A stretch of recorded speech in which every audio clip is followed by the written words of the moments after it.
Everyone, welcome to our new blog. कैसे हो आप सब? कमेंट में ज़रूर बताना। और आज का ब्लॉग मेरा स्टार्ट हो रहा है 12:30 बजे। तो आज है जीवंतिका का व्रत, यानी कि अभी कल से श्रावण स्टार्ट होंगे। आज है अमावस्या, तो आज मेरा जीवंतिका का व्रत है। ये व्रत हमारे जो बच्चे होते हैं उनके लिए सब सारी मदर्स ऐसे रखती है, हमारे में ऐसे है। तो आज मैंने व्रत रखा है नैति के लिए। तो आज जीवंतिका का व्रत है, तो बस आज पूरा दिन यही चलेगा। और यहाँ मैंने हमारे कान्हा जी के, फिर हमारे भोलेनाथ की, सबकी सेवा सुबह में कर ली थी अच्छे से। तो वैसे रोज़ ही करते हैं, लेकिन कैसे है कि अभी जब ये अच्छे दिन होते हैं तभी हम बहुत और अच्छी तरह से करते हैं। तो बस सब पूजा वगैरह हो चुकी है।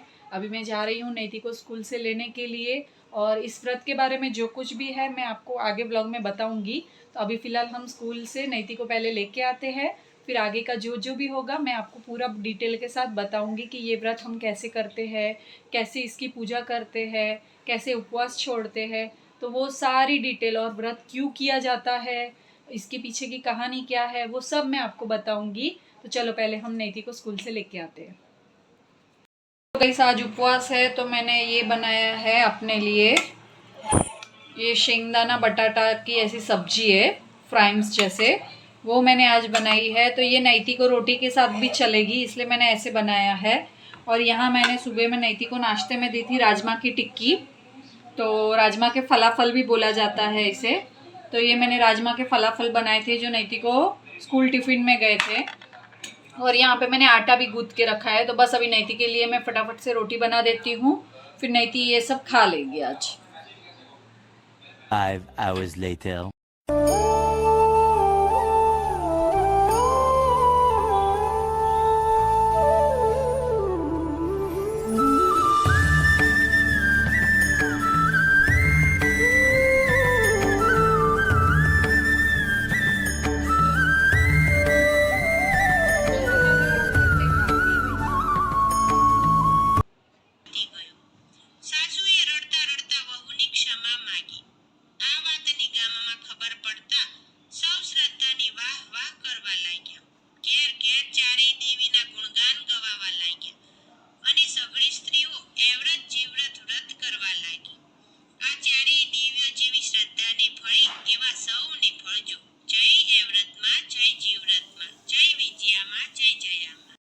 सो गाइस, जैसे कि मैंने आपको दोपहर में बताया था कि आज जीवंतिका का व्रत है, यानी कि हम गुजराती बोलते हैं एवरेज जीव्रत का व्रत। तो जो बच्चों के लिए भी रखा जाता है और सुहागने लेडीज इसे रखती है। तो आज हमारा ये व्रत है और आप पीछे देख ही सकते हो, मैंने यहाँ पूजा भी कर ली है। तो मैं आपको इसके बारे में पूरा बताती हूँ डिटेल में, और इस कथा के बारे में भी बताती हूँ कि क्या कथा है और किस लिए ये व्रत किया जाता है। तो पहले आपने वो पीछे देख लिया, तो मैं आपको और अच्छे से बता देती हूँ।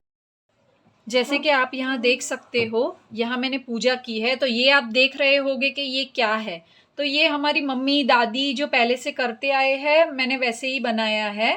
ये नैति ने ही बनाया है। तो इसमें मैं आपको बता देती हूँ, जैसे हमारी कथा है एव्रत, जीव्रत, जया माँ और विजया माँ। तो ये 4 देवी है, एव्रत माँ, जीव्रत माँ, जया माँ, विजया माँ। और ये पालना है, पालने में एक छोटा सा बेबी सोया है। तो इस तरह से ये बना हुआ है। अभी तो मार्केट में इसकी पूरी फ़ोटो फ्रेम और सब मिलती है, लेकिन हम अभी भी जो पुराने तरीके से जो हमारी मम्मी और सब करते हैं वही तरीके से मैं भी करती हूँ। और कहीं मेरी मिस्टेक भी होती रहेगी, मुझे नहीं पता है, कुछ रहेगा तो आप कमेंट करके मुझे सुधार देना। तो ये वो है। और यहाँ मैंने मीठे में आज लड्डू बनाए हैं, मतलब लड्डू धराए हैं जो हमने बनाए थे अभी 2 दिन पहले। तो वो लड्डू मैंने धराए हैं यहाँ पे। वैसे तो मीठे में शीरा और ये सब भी बनाते हैं, लेकिन फिर आज खाने में नैति नहीं थी, मतलब नैति प्रसाद नहीं खा सकती थी। तो फिर आज मैंने ये लड्डू ही, जो छुए हुए नहीं थे, तो वो लड्डू ही मैंने देवी को यहाँ चढ़ाए हैं। और सिंपल सी एकदम पूजा की है मैंने, कोई भी ऐसा नहीं किया है, एकदम सिंपल सी जैसे हमारी मम्मी दादी करते आते हैं वैसे ही सिर्फ पूजा की है। तो अभी मैं ये इनकी जो स्टोरी है उसके बारे में थोड़ा बहुत बता देती हूँ कि ये पूजा क्यों की जाती है। और मोस्ट ऑफ तो ये बच्चों के लिए ही रहती है, बाकी हमारे घर में सुख समृद्धि और हो, इसलिए ये होती है पूजा। तो चलिए मैं आपको इसका पूरा विस्तार से बताऊंगी कहानी कि ये पूजा क्यों की जाती है। तो आप मेरे साथ इस ब्लॉग में बने रहिए। तो जैसे कि ये व्रत है, तो ये व्रत अमावस्या मतलब श्रावण स्टार्ट होने से एक दिन आगे ये व्रत रखना होता है। आज दशमा के व्रत भी स्टार्ट हो जाते हैं।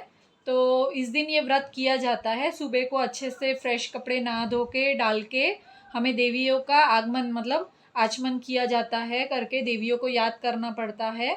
और शाम होते ही हमें ऐसे उपवास रखना रहता है पूरे दिन, और शाम को ऐसे पूजा करनी होती है। आपके पास फ़ोटो फ्रेम हो तो वैसे, या फिर ये पहले से बनाया हुआ हो तो ऐसे। तो ये तो नैती ने पहले ही बना मतलब नैती ने ही ये सब बनाया है, तो ये मैं नैती के नाम से ऐसे पूजा करती हूँ।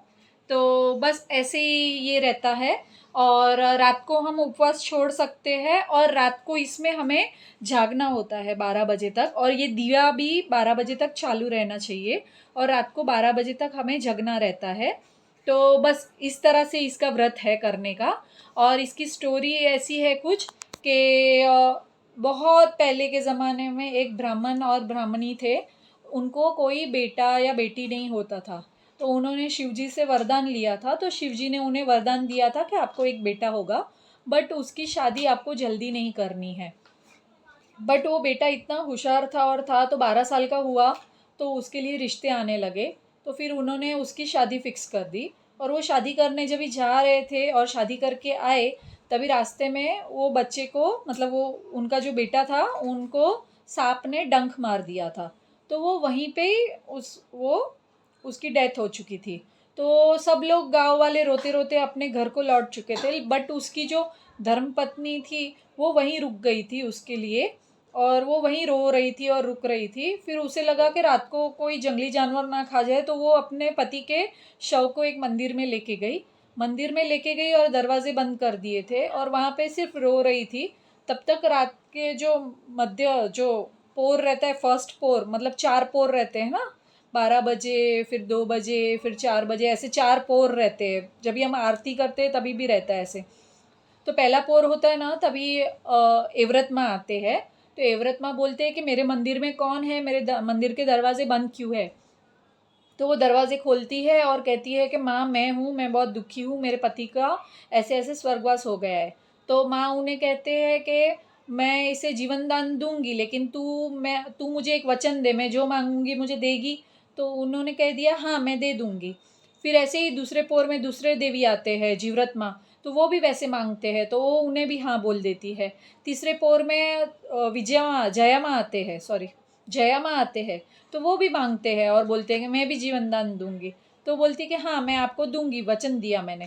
चौथे पोर में विजया माँ आते हैं, तो वो भी मांगते हैं कि मैं जो मांगूंगी तू मुझे देगी। तो वो बोलती है हाँ मैं दूंगी करके। तो ऐसे करके 4 माता जी का वो वचन ले लेती है, और उसका पति भी जिंदा हो जाता है। फिर वो गाँव जाती है, वहाँ बहुत अच्छे से वो लोग रहते हैं। फिर बहुत टाइम बाद उसे एक बेटा होता है और रात होती है तो पहली देवी आती है। तो देवी बोलती है कि तुझे तेरा वचन याद है जो तूने मुझे दिया था। वो बोलती है हाँ माँ जी। तो फिर वो बोलते हैं कि तेरा बेटा मुझे दे दे। तो वो अपना बेटा देवी को दे देती है। फिर सब लोग सुबह उठते हैं तो बेटा नहीं होता है, तो सास और सब रोते हैं करके कि कहाँ गया पोता, कहाँ गया पोता करके। फिर दूसरी बार उसे बेटा होता है, तो फिर दूसरी देवी आती है। तो वो भी उसे ऐसी ही रात में आके बोलती है कि तुझे तेरा वचन याद है। तो बोलती हाँ माँ जी मुझे मेरा वचन याद है। तो वो बोलते दे दे तेरा बेटा। तो वो अपना दूसरा बेटा भी देवी को दे देती है, तो देवी लेके चली जाती है। फिर ऐसे ऐसे सास को और उस पर डाउट होता है, तो वो पूरे गांव वालों को जमा करती है। जब ये वो तीसरी बार उसे बच्चा होने वाला होता है, तो पूरा गांव रात को रखवाली करता है। तो फिर तीसरा भी उसे बेटा ही होता है। तो तीसरी देवी आती है और वो बोलती है कि तुझे तेरा वचन याद हो तो मुझे बेटा दे दे। तो फिर वो तीसरा बेटा भी देवी को दे देती है। तो उसकी सास उसे इतना गालियाँ देती है कि क्या कर रही है, बच्चे कैसे चले जा रहे हैं तेरे पास से, ये वो करके। फिर चौथी बार जब भी उसे बच्चा होने वाला रहता है, तभी वहाँ का जो राजा होता है वो पहरेदारी देता है अपने सैनिकों के साथ। तो चौथी बार भी है ना देवी आती है जब भी, विजया देवी, तो वो भी मांगती है कि तुझे तेरा वचन याद हो तो तेरा बेटा दे दे। तो वो उन्हें भी अपना बेटा दे देती है। तो फिर सब लोग रोते हैं, सास इतनी उसे गालियाँ देती है करती है कि मेरे 4 4 पोते तू खा चुकी, ये वो करके। तो फिर ऐसे करके सब हो जाता है। फिर 5वीं बार वो जब भी माँ बनने वाली होती है तभी उसे बेटी होती है। बेटी होती है तो वो ज़िंदा रह जाती है। वो ज़िंदा रहती है तो फिर वो अपनी सास को बोलती है कि मुझे अभी पूजा करनी है, मेरे एव्रत जीव्रत के व्रत थे जो सफल हुए, अभी मुझे पूजा करनी है। तो उसकी सास बहुत गुस्से में रहती है, तो बोलती है तुझे जो करना है तू कर। तो वो फिर क्या करती है, अपने अपने पास के जो मंदिर थे उसमें जाती है, चारों देवियों को टीका लगाती है और उन्हें आमंत्रण देती है कि मेरे एव्रत जीव्रत के जो व्रत थे वो सफल हुए, तो देवी आप सब मेरे घर पे खाना खाने आना। तो सारी देवियाँ है ना खाना खाने उसके घर पे आती है। तो उसकी बेटी है ना तभी पालने में रहती है और रोती है।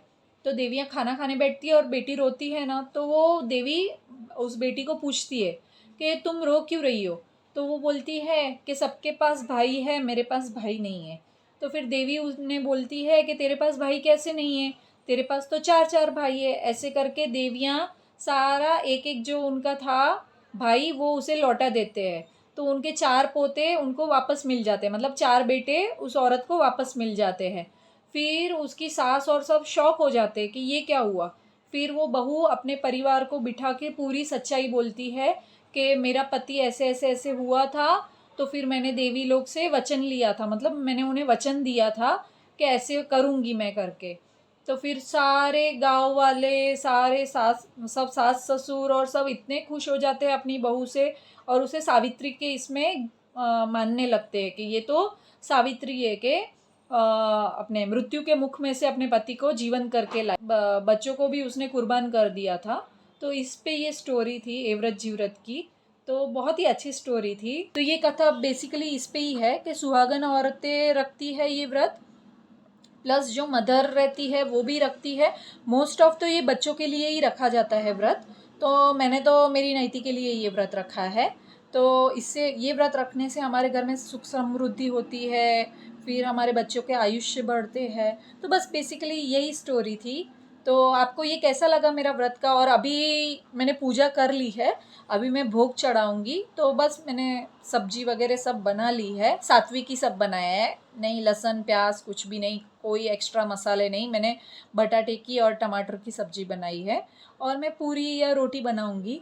तो बस वो मैं भोग चढ़ाने वाली हूँ देवी पे।